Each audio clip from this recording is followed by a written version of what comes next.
Mega love shout out everyone. So again, nandito na naman tayo guys sa kusina.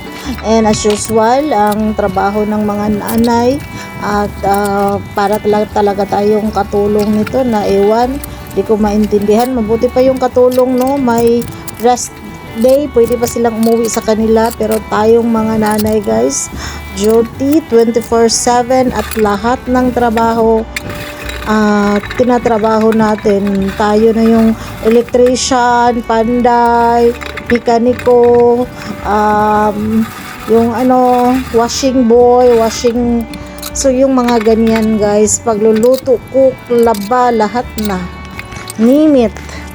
Yan ang trabaho ng mga nanay. Alam mo guys, minsan naiisip ko at saka sinasabi ko sa sarili ko, buti sana din na lang ako nag-resign sa trabaho ko at nag-ano na lang ako ng katulong ng maliliit pa yung mga bata.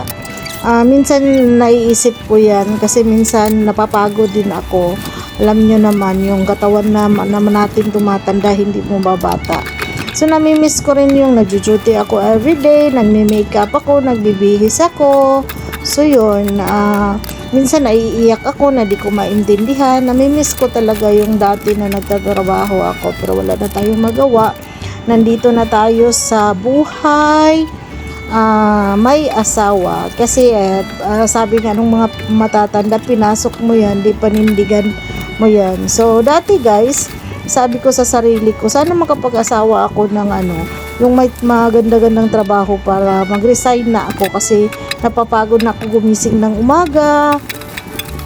Tapos yung parang wala kang pahinga, pag linggo duty pa, overtime, yung parang mga ganun. Nung kalaunan na-realize ko guys, mas malala pa pala yung pinasok ko kaysa doon sa nag-duty na lang ako, no?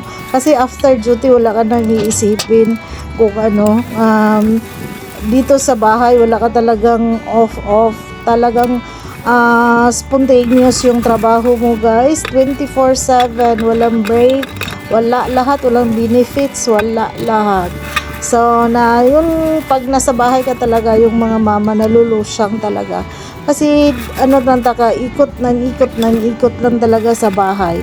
So wala na, ito na tayo. So panindigan na lang natin. So sa awa naman ng Diyos, napalaki ko naman yung mga bata na maayos at nahahatid sundo ko naman sila sa school, nasubaybayan ko yung paglaki nila. So hindi din naman ako nagsisisi. So yun lang guys, thank you for watching, bye.